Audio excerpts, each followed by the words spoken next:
Hey guys, Brandon here from Airsoft K-19. I got another Airsoft review for you guys today. This one is of the Elite Force K-PDW VFC also.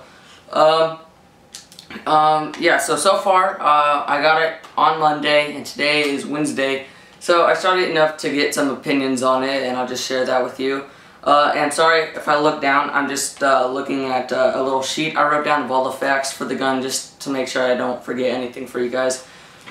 So first off, let me just tell you what comes with the gun, what doesn't. A PEC box is included, but it doesn't have a battery in it. The red dot scope from BSA I bought myself. This does not come with it. It comes with the 120 round mid cap. This little flip grip does not come with it, and neither does the Mad Bull black side Gimtech silencer. It includes a steel flash hider, which looks really cool, and it does have 14mm counterclockwise threads. It was really hard to get that flash hider off, but I got it off. Just to tell you guys what I did, I got a really hot a hair dryer on the hot mode.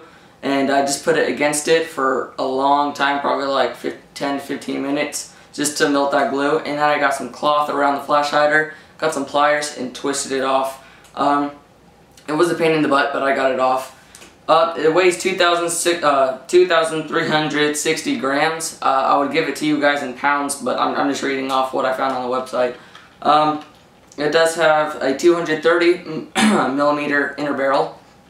And for such a short-barreled gun, it's actually very accurate and very consistent. I'm actually blown away. I'm hitting targets about 200 feet very consistently. I'm very happy with the accuracy on this little thing.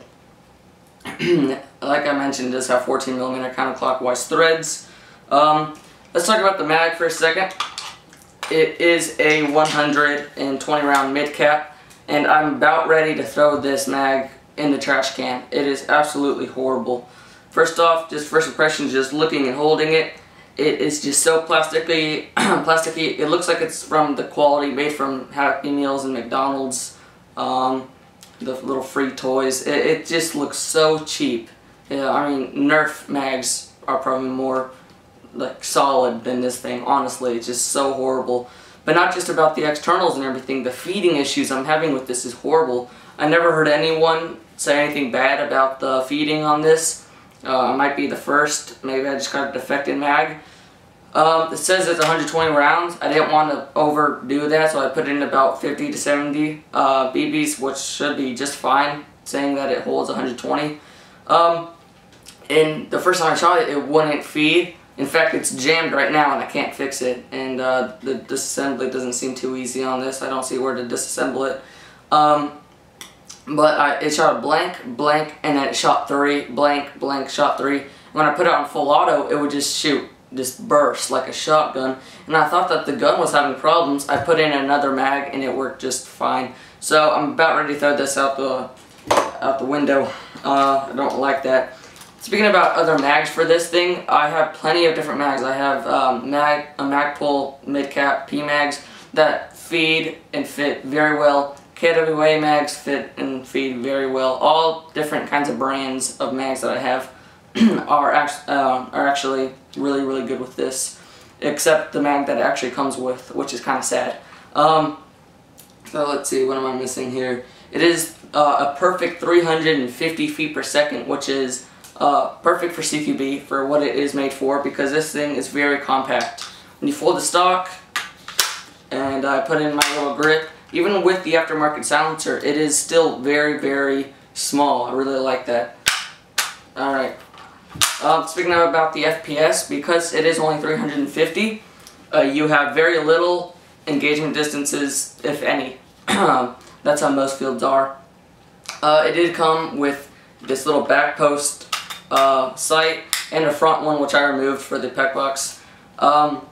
It does have a adjustable hop-up unit, which I love this feature right here. It does have a fully functional bolt catch, so you could work with the hop-up a little bit easier. The bolt release is a little stiff, but it works. Nice little sound to that. The folding stock catch is made of steel, so it does not move at all. And when you move it, there's no wobble or anything like that, so very solid. It does have a version 2 gearbox, which is upgraded very, very well. Obviously from it being able to shoot LiPo. Right now I have a 11.1 volt LiPo, which I think is not the best thing for it, obviously. I'm about to actually go and buy myself a 7.4 volt LiPo. So I've been shooting this thing with the 11.1 LiPo, and on semi and full auto, it just gets really, really warm very quickly. And the wires get really warm, so it's kind of like too warm for comfort. It's not hot, and then the motor grip right here starts to get kind of warm whenever I do any kind of burst. I haven't seen anything go wrong with it, but it is kind of sketchy shooting a 11.1 volt LiPo. So I recommend getting a PECBOX 7.4 custom LiPo. Probably be worth it. Let's see, what am I missing? The firing modes, safe, semi and full auto, and I have trouble pronouncing this word. It's ambidextrous. I think I said it right. So it does move along, and the one on the right has like a little groove in it, just so it allows your finger to be in there without anything in the way. Also, it has the ambidextrous mag release on the left and right side. Reason for that is when the stock is folded, you can no longer reach the one on the right, so you got the one on the left. Let's see, one of my, I think I got everything, and I will put a link on the description of where I got this gun. I got it from e-bike for $430. That is a very steep price tag. Still kind of upset that I spent $430 on such a small gun, but at the same time I'm excited that I spent $430 on this kind of small gun. It is a very unique gun. You don't see it too often. You might see the Bravo or D-Boys ones, which I've held both of them, and this one just feels, shoots better, everything. This thing just blows it out of the water. So I think I may have got everything. I'm not going to shoot it in this video. I will be having a, I will shoot the, have a shooting video of it tomorrow. I'm not going to do an accuracy test. I'm just going to be shooting it with the 11.1 volt LiPo, just so you guys could hear the firing rate and the trigger response. And let me tell you, with the 11.1 LiPo, even though it's kind of sketchy using it, the trigger response is so instant, and the firing rate, it's so hard to tell individual like time when before or in between each BB. It is probably over 25 BBs per second, to be honest with you. It is faster. It has a faster firing rate than my KWSR 10 when it has the 11.1 volt LiPo. So that's just to tell you guys about its capability. As far as trademarks or any kind of writing on it, safe, semi, and full auto. Semi and full are in red, while safe is in white. It does say Elite Force K-PDW, and it does say a lot of caution, warning, 6mm BB, and I think that is the serial number, so individual. So I think that kind of wraps up everything. If I did forget anything, I'll just throw it in on the shooting video tomorrow. So until that, thank you guys for watching and have a good day.